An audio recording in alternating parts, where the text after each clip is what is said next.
ஆண்டவரும் இரட்சகருமாகிய இயேசு கிறிஸ்துவின் திருப்பெயரிலே உங்களை நான் வாழ்த்துகிறேன். இந்த இறைவார்த்தை மூலமாக ஆண்டவருடைய வார்த்தை உங்களோடு கூட பகிர்ந்து கொள்வதில் நான் மிகுந்த மகிழ்ச்சி அடைகிறேன். கர்த்தர் தாமே உங்களை ஆசீர்வதிப்பாராக. இன்றைய நாளுக்கான இறைவார்த்தை ரூத் 2ஆம் அதிகாரம் 12ஆம் வசனம். உன் செய்கைக்கு தக்க பலனை கர்த்தர் உனக்கு கட்டளையிடுவாராக. போவாஸ் ரூத்தை பார்த்து இந்த வார்த்தை சொல்கிறார். உன் செய்கைக்கு தக்க பலனை கர்த்தர் உனக்கு கட்டளையிடுவாராக. ரூத்துடைய வாழ்க்கை நீங்கள் பார்த்தீர்கள் என்று சொன்னால், அவருடைய ஆரம்ப கட்டம் மிக மோசமானது. தன்னுடைய கணவனை இழந்து தன்னுடைய தேசத்திலிருந்து இன்னொரு தேசத்துக்கு வந்து உணவுக்காக தானியம் பொறுக்குகிற ஒரு சூழல் தான் அவளுடைய சூழல் இருந்தது. ஆனால் இங்கே சொல்லப்படுகிறது, அவள் இஸ்ரவேலின் தேவனாகிய கர்த்தருடைய செட்டைகளின் வந்தபடியினாலே அவளுக்கு நிறைவான பலன் கிடைத்தது என்று சொல்லப்படுகிறது. எனவே இஸ்ரவேலின் தேவன் நிறைவான பலனை தருகிறவர். அந்த நிறைவான பலனை ரூத் பெற்றுக்கொண்டாள். அதை பெற்றுக்கொள்வதற்கு அவள் செய்தது என்ன? இதை தான் நாம் சிந்திக்க இருக்கிறோம். ரூத்தை போல தேவன் உங்களையும் ஆசீர்வதிக்க அவர் வல்லமை உள்ளவராக இருக்கிறார். நிச்சயமாக ஆசீர்வதிப்பார். ரூத் செய்தது என்ன அப்படின்னா, முதல் காரியம் 1ஆம் அதிகாரத்தில் நீங்கள் வாசித்து பார்ப்பீர்கள் என்று சொன்னால் 16 கடைசி நீங்கள் வாசித்து பார்த்தீங்கன்னா, உம்முடைய ஜனம் என்னுடைய ஜனம், உம்முடைய தேவன் என்னுடைய தேவன் என்று சொல்லுகிறாள். தன்னுடைய சொந்த தேசத்துள்ள ஜனங்களை அவள் வேண்டாம் என்று விட்டு விடுகிறாள். தன்னுடைய சொந்த தேசத்தை விட்டு அவள் வெளியேறி யூதேய தேசத்துக்கு அவள் வருகிறாள். எனவே தேவனுக்காக இஸ்ரவேலின் செட்டைகள், கர்த்தராகிய தேவனுடைய செட்டைகளின் கீழ் வருவதற்காக அவள் தன்னுடைய தேசத்தை, தன் ஜனங்களை விட்டு விடுவதற்கு அவள் தயாராக இருந்தாள். அருமையானவர்களே, உங்களுடைய வாழ்க்கையிலும் தேவன் உங்களை ஆசீர்வதிக்க வேண்டுமென்றால், ரூத்தை போல நிறைவான பலனை பெற்றுக்கொள்ள வேண்டும் என்று சொன்னால், நீங்களும் விட்டுவிட வேண்டிய காரியங்கள் உண்டு.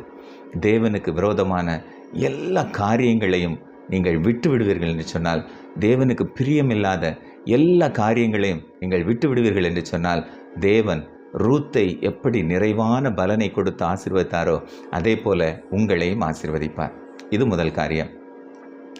இரண்டாவது அங்கே நாம் பார்க்கிற காரியம் என்ன என்று சொன்னால், அவள் தன்னுடைய உறவை தேவனோடும் தேவனுடைய ஜனங்களோடும் வைத்து கொள்ள விரும்பினாள்.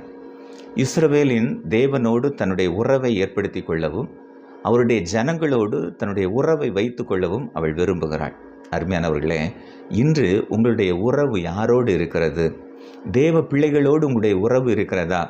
தேவ மனிதர்களோடு நீங்கள் உறவு நிலையில் இருக்கிறீர்களா? சிந்தித்து பாருங்கள்.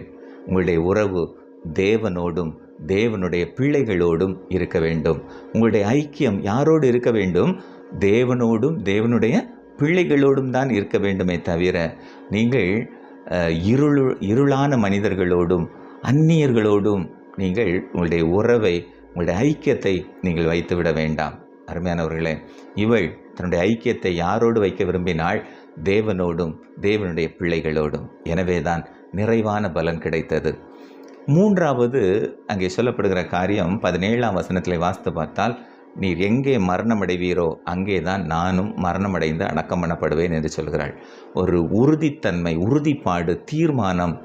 எனவே உங்களுடைய வாழ்க்கையிலும் நீங்கள் எடுக்கிற தீர்மானத்தில் நீங்கள் உறுதியாக இருக்க வேண்டும். தேவனோடு கூட நடக்க வேண்டும். தேவ மனிதர்களோடு நல்ல ஐக்கியத்தில் இருக்க வேண்டும். தேவனுக்காக எல்லாவற்றையும் விட்டுவிட வேண்டும் என்று சொல்லி நீங்கள் தீர்மானம் எடுக்கும்போது, அந்த தீர்மானத்தில் பின்வாங்காதபடிக்கு உறுதியாய் நீங்கள் இருக்கும்போது தேவன் உங்களை அபரிவிதமாய் ஆசீர்வதிக்கிறார். எனவே அருமையானவர்களே, ரூத் நிறைவான பலனை பெற்றுக்கொள்வதற்கு 3 காரியங்கள் தான். 1, தேவனுக்காக எல்லாவற்றையும் விட்டு விடுவதற்கு அவள் ஆயத்தமாக இருந்தாள். 2வது, தேவனோடும் தேவனுடைய மக்களோடும் தன்னுடைய ஐக்கியத்தை வைத்துக்கொள்ள விரும்பினாள். 3வது, தான் எடுத்த தீர்மானத்தில் உறுதியாக இருந்தாள்.